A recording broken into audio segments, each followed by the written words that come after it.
Assalamualaikum warahmatullahi wabarakatuh. Pagi anak-anak, gimana kabarnya? Nah, siapa yang pagi hari ini belum sarapan? Yang belum sarapan, silakan memimpin doa ya. Yuk kita mulai doa. Berdoa mulai. Selesai.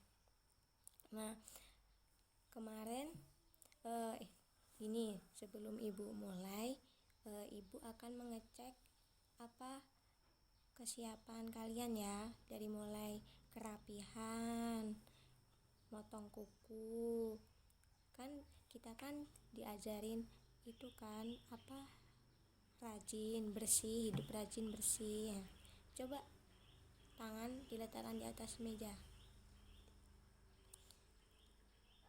Iya.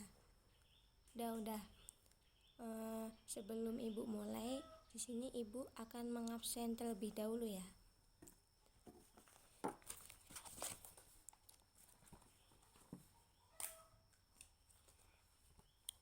Rita, ada. Tina, ada. Vino, ada tidak? Febri, sakit apa? Oh, surat izinnya udah ada.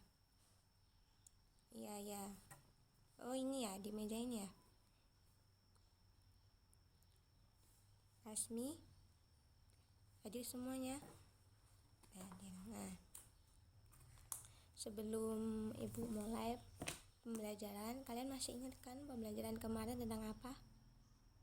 Iya. Nah, pada pagi hari ini kita akan belajar tema 7, yaitu peristiwa dalam kehidupan, dan subtema 1, peristiwa kebangsaan dalam masa penjajahan pada pembelajaran 1 ya.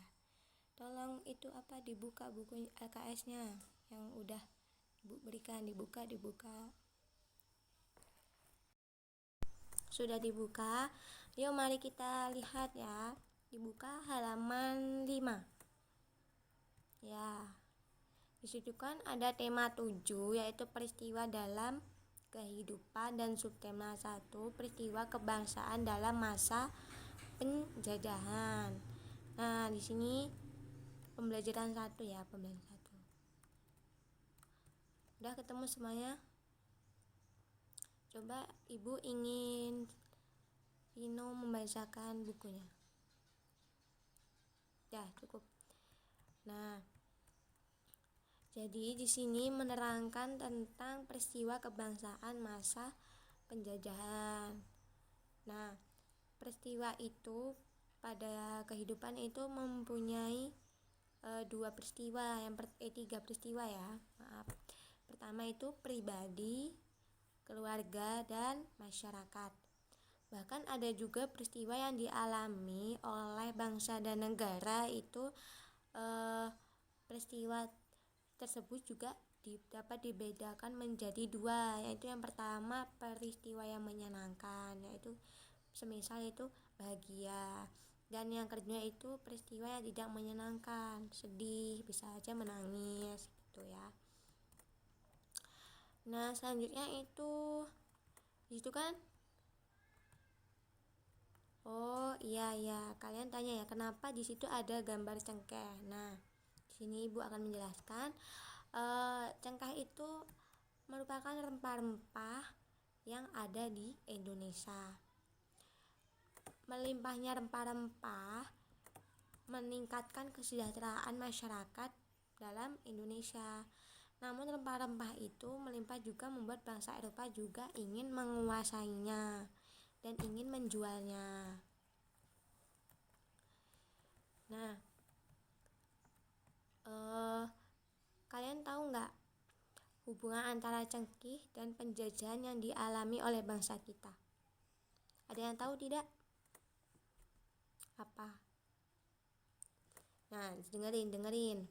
Di sini hubungan antara cengkih dan penjajahan yang dialami oleh bangsa kita, yaitu Indonesia. Ketika orang-orang Eropa itu berusaha menguasai Nusantara, Mereka mendapatkan reaksi keras merupakan perlawanan-perlawanan di berbagai daerah. Dan cengkeh ini memiliki banyak manfaat sebagai bumbu masak dan digunakan dalam bentuk bunga utuh atau dalam bentuk bubuk. Cengkeh juga dimanfaatkan oleh bangsa Cina dan Jepang sebagai dupa. Dan selain itu, minyak cengkeh digunakan sebagai aroma terapi, yaitu buat obat sakit gigi ya. Yang sering sakit gigi itu bisa mencari cengkeh, diambil minyaknya saja, itu buat obat tuh. Dan pohon cengkeh itu banyak manfaatnya sehingga menjadi bernilai ekonomis tinggi.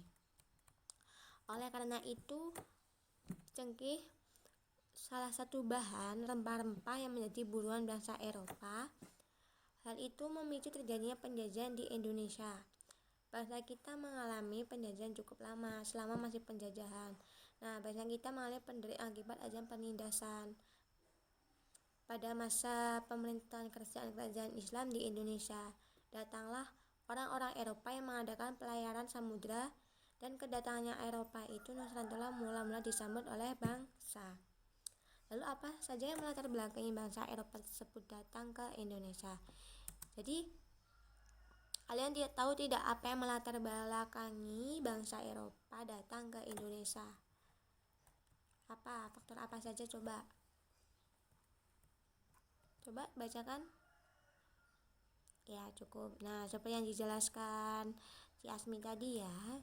Pertama itu ada gold. Gold itu kekayaan. Nah, bangsa Eropa ini berbondong-bondong ke Indonesia itu hanya ingin rempah-rempahnya saja, yaitu itu bisa rempah, bisa apa ya, kalau zaman dulu kan rempah ya.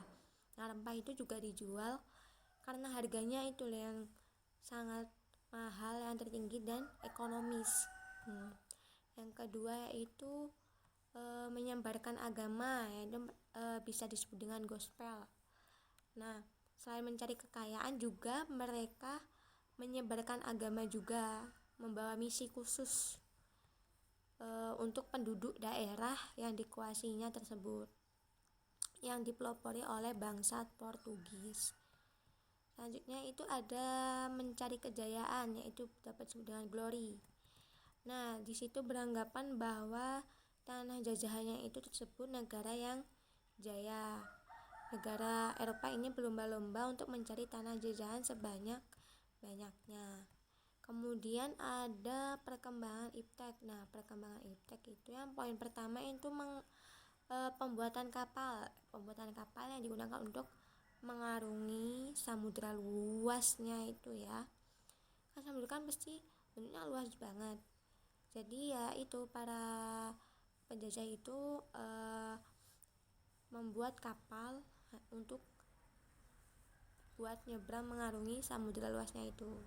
Yang poin kedua itu mesin. Mesin ini untuk mesin penjajahan yang dapat digunakan untuk melindungi pelayaran dari ancaman bajak laut dan sebagainya.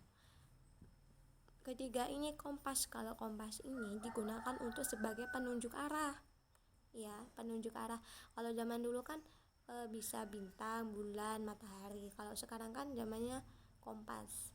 Kalau bintang, matahari kan kemungkinan besar tidak mungkin ya, karena nanti pasti tertutup awan. Nah, kompas ini digunakan oleh bangsa penjajah untuk menentukan arah yang mereka tuju, maupun siang maupun malam. Nah, kalau matahari kan kalau malam nggak mungkin lah ya, karena kan ketutupan awan. Jadi bisa melakukan dengan membawa kompas. Nah, itu kan ada latihan soal. Coba kalian amati gambar tersebut. Kalau kalian di situ kan ada gambar mama yang menyenangkan. Kalau menyenangkan kalian centang saja, yang tidak menyenangkan kalian beri tanda silang. Terus selanjutnya itu ada tugas ya. Nah, tugas itu kan ada 5. Nah, ya 5 itu nanti dikerjakan ya. Ibu beri waktu sekarang. Udah cukup? Udah selesai? Ya, dikumpul semua. ya. Sini buku ini. Nah, duduk kembali. Selanjutnya lanjut ke materi sifat-sifat benda ya, sifat-sifat benda. Nah, di sini Ibu akan tanya, benda itu dapat dibedakan menjadi berapa? Berapa, Febri? Ya, yuk Asmi. Ya, benar. Dapat dibedakan menjadi 3, yaitu benda padat, cair, gas. Nah, benda padat itu ciri-cirinya seperti apa? Ya, memiliki bentuk dan volume yang tetap dan tidak mengikuti bentuk dan wadahnya. Terus yang kedua itu penyusunannya rapat dan gaya tariknya jet penyusunannya sangat kuat. Contohnya apa? Ya, pensil, penggaris, penghapus, batu dan sebagai berikut. Kalau benda cair, ciri-cirinya gimana? Ya, memiliki bentuk berubah-ubah sesuai bentuk wadahnya, mengalir dari tempat tinggi ke tempat yang lebih rendah, menekankan segala arah, dan meresap melalui celah-celah kecil. Contohnya, ya bisa minyak, bisa sirup, air, bisa susu. Selanjutnya, benda gas, ciri-cirinya memiliki bentuk yang tidak tetap, seluruh ruangan yang ditempati, mengisi seluruh ruangan yang ditempati, menekankan segala arah, bentuknya sesuai wadahnya, ya penyusunannya sangat kejauhan. Contohnya, ya bisa oksigen, uap air, aroma, masakan, dan lain-lain ya. Nah, coba di sini Ibu akan meminta kalian untuk mengamati benda-benda yang ada di sekitar kelas kalian. Kalian menemukan apa? Ya, kalau penggaris tadi apa? Contoh benda dari ya jenis benda padat. Nah, manfaatnya itu manfaat dari mengetahui sifat-sifat benda, yaitu kita tahu cara memperlakukannya benda-benda yang ada di sekitar kita, dan wujud benda itu salah satu wujud benda itu padat ya, bisa dipegang, bisa dilihat, dan dapat berubah-ubah bentuknya. Nah, perhatikan benda-benda yang ada di buku kalian. Tuh, coba dilihat.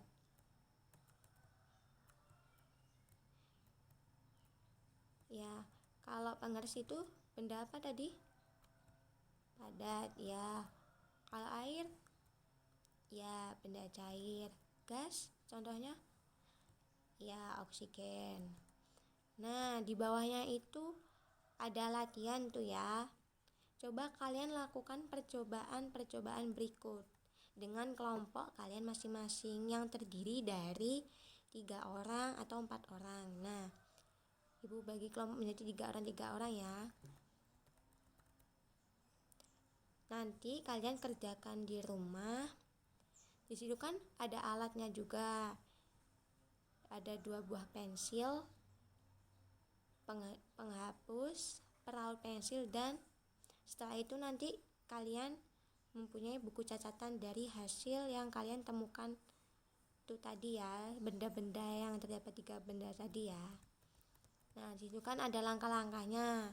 Nanti kalian lihat di buku itu. Nah, selanjutnya itu tadi buat tugas kelompok di rumah ya. Ya. Selanjutnya materi selanjutnya itu teks narasi. Nah, teks narasi ini apa? Teks narasi adalah sejarah teks yang berisi tentang cerita atau peristiwa sejarah yang terjadi di masa lampau. Ya, peristiwa sejarah tersebut disampaikan berdasarkan fakta atau terjadinya suatu cerita yang berbentuk nyata ya, dan bukan dibuat-buat. Nah, untuk mengetahui informasi peristiwa sejarah itu dapat dicermati dengan menggali isi teks dengan cara menjawab pertanyaan-pertanyaan. Jadi kita dapat melakukan pertanyaan-pertanyaan yang berbentuk kalimat berita, yaitu 5W plus 1H. Nah, pertanyaan berita itu bisa digunakan untuk menanyakan sesuatu hal penting. Dapat dilakukan dengan wawancara juga. Di sini ibu akan memanggil ya, yang dipanggil itu sebutkan apa saja kalimat yang tercantum di 5W plus 1H. Coba, yang pertama apa? Asmi apa? Ya, what itu artinya apa, yang ini digunakan untuk menanyakan nama atau jenis peristiwa yang benar-benar terjadi. Terus yang kedua, ya, where itu di mana. Di mana ini untuk menanyakan tempat berlangsungnya peristiwa. Yang ketiga itu apa? Ya, wanitanya kapan? Kapan itu menanyakan waktu terjadinya peristiwa dalam teks. Yang keempat, ya, siapa? Siapa ini untuk menanyakan tokoh. Nah, tokoh ini atau pelaku ya, pelaku atau orang yang terlibat dalam peristiwa yang terjadi pada teks tersebut. Kelima, ya, kelima itu mengapa. Mengapa ini why digunakan untuk menanyakan penyebab atau alasan terjadinya peristiwa dalam teks. Yang terakhir, ya, how itu bagaimana, digunakan untuk menanyakan cara atau keadaan saat terjadinya peristiwa dalam teks. Nah, jadi dari 5 kata 5W plus 1H tersebut kita bisa gunakan untuk menanyakan suatu wawancara atau kalimat berita ya. Iya, kalimat berita. Nah, semisal kalian itu di situ ada kalimat berita tentang kebakaran. Nah, jadi bisa saja apa yang menyebabkan kebakaran. Nah, di situ apa peristiwa yang menyebabkan kebakaran? Apa penebangan pohon, apa karena apa gitu ya. Coba ibu ingin mendengarkan Febri mengulangi kata 5W plus 1H. Coba sambil menghafal ya. What artinya? Ya, apa? Where? Ya, di mana? When? Iya, kapan? Who? Siapa? Why? Mengapa? How? Bagaimana? Ya, jadi nanti kalian tugasnya di rumah itu kan di halaman selanjutnya ada tentang kebanjiran. Jadi kalian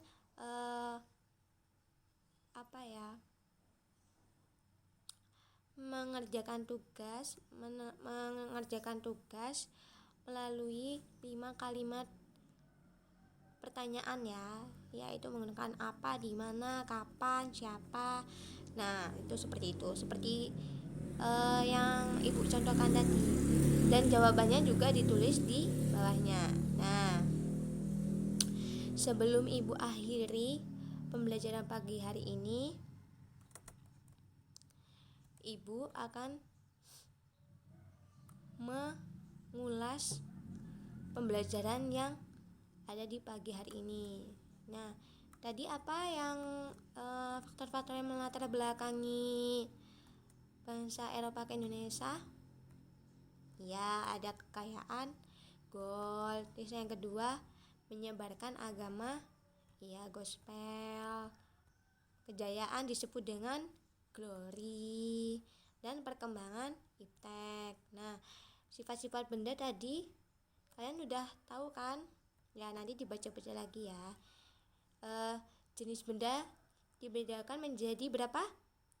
3, yaitu padat, cair, gas. Nah, yang yang teks narasi yang agak lebih memahami, kita mencari kalimat-kalimat berita ada berapa? Ya, 5W plus 1H. Itu what, apa, ya. Where, ya.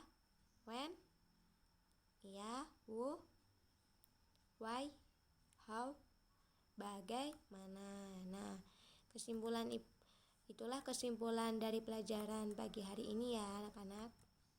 Sebelum kita tutup pelajaran pada siang hari ini, kita akhiri dengan baca alhamdulillah. Sebelum itu, ketua kelas dipimpin doanya ya. Berdoa mulai. Selesai. Nah, itulah pembelajaran kita hari ini ya, cukup ya. Jangan lupa dikerjakan tugas-tugas yang telah Ibu berikan tadi ya. Sampai ketemu besok. Nah, Ibu akhiri. Assalamualaikum warahmatullahi wabarakatuh.